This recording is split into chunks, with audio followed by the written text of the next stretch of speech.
This presentation concerns the topic of secondary dominant chords, also known as applied dominance. In your first year of music theory, nearly all of the chords you analyzed were diatonic to the key, that is, they had no accidentals in them. Here we begin discussing all the fantastic triads and seventh chords in music that have one or more chromatic tones in them. Consider the two progressions below. What's the role of chromaticism in each? Let's hear A first.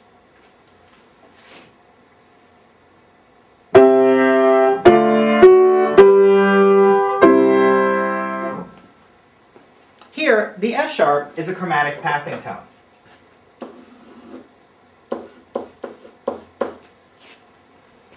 Vocally, it intensifies the motion to G. In fact, we could say there is a sort of tonicization effect. G is, in a sense, given its own little leading tone. The intensifying motion is interesting, but the F sharp doesn't distract us from the fact that there is a simple diatonic progression here. In C major, simply 1, 2, 5, 1. But watch what happens when we promote the F sharp to the status of chord tone, as in progression B.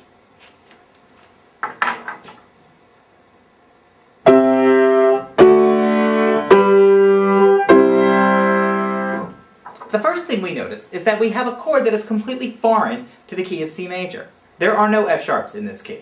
So we're not going to be able to jerry-rig a Roman numeral that fits. In C major, we have 1, we have something, 5, and 1.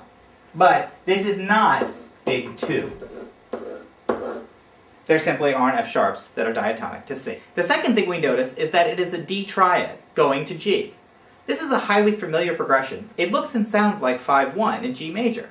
The D is like a dominant chord, except that it isn't pointing towards the home key, it's pointing to some other arrival key, in this case, G major. The D chord is a secondary dominant.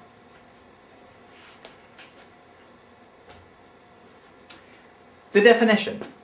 A secondary dominant chord is a chord that acts like a dominant in its spelling and its behavior, but points towards some other harmony besides tonic. It may point towards 2, it may point towards 3 or 5, etc. The chromatic chord in its progression only makes sense in relation to the G chord that follows.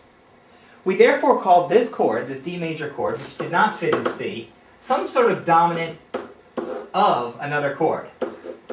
We write it like this and indicate the slash means 5 of 5 can be translated to mean, is read as 5 of 5. The diatonic chords remain unchanged. This is a dominant of this upcoming dominant chord. Lots of secondary dominants are possible. And they generally behave in the manner shown in this diagram. You should get used to this pattern of Roman numerals. A 5 of 2 often moves to 2, a 5 of 3 often moves to 3, a 5 of 5 often moves to 5, a 5 of 6 moves to 6. Notice that what's happened in minor is that the arrival chords have been adjusted so that they fit the quality of their diatonic arrivals. That is, 3 chords in minor are of major quality. 4 chords in minor are of minor quality. The same patterns apply. 5 of 3 to 3, 5 of 4 to 4. The other thing you will notice in this is that there is no applied dominant to 7. Simply does not happen. And there is no 5 of diminished 2. That is the diatonic arrival, but we usually do not tonicize diminished triads. Let's come at this from one last angle. Consider each of the following chords in this progression. First, we'll look at the dominant chords in isolation.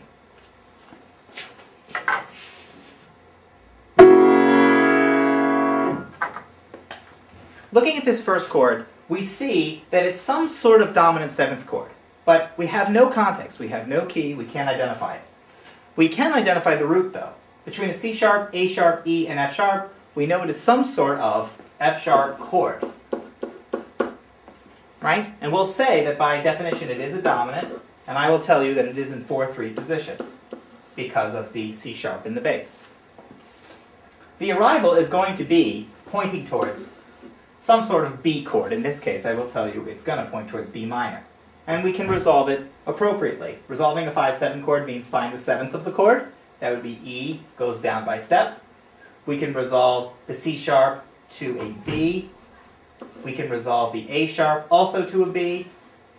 And we can resolve the F sharp by keeping it, not really resolve it, like that. And we've created a 5-4-3-1 motion in B minor. Sounds like this.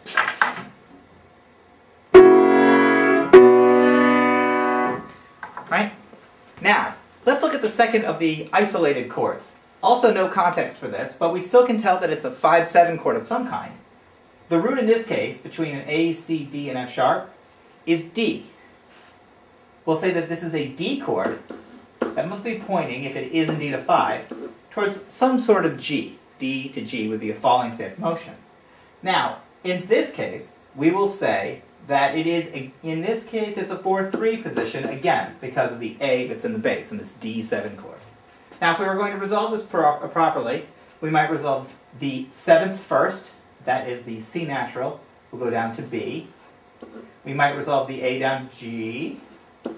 We'd resolve the F sharp up to G, and we might keep the D, creating a 5-4-3-1 motion in locally in G major, sounding like this.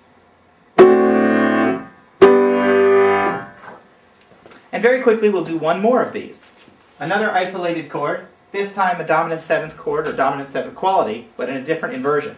Between the notes G sharp, B, D, and E, the root is E. If this is some sort of 5, it will be pointing towards an A arrival of some kind. Now, we'll say that if E is indeed the root, we are in 6-5 position, and we'll resolve it. Let's see, the 7th of this chord is the D moving to, in this case, we'll say C sharp. The G sharp will move up to A. The B will move down to A. And the E we will keep, right? And make a nice 5-6-5-1 progression, locally sounding in A major.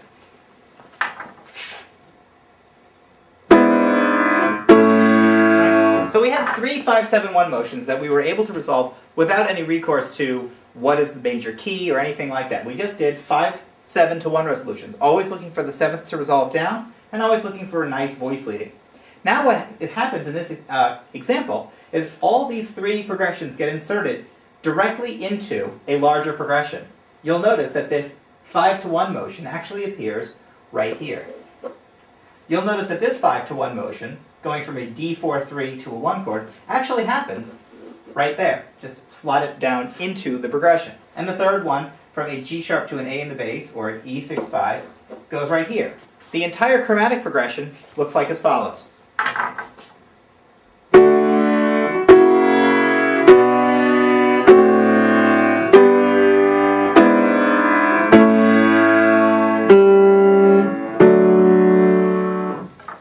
The Roman numerals that we use will reflect these secondary dominant motions. There's a little 5-1 pointing towards what we'll say is a 6 chord in the home key, a 5-1 motion pointing toward what will end up being a 4 chord in the home key, and a 5-1 that happens inside the 5 of the home key. The home key is D. So, doing the analysis of the lower progression, we can say that it begins in 1, that it ends with a PAC,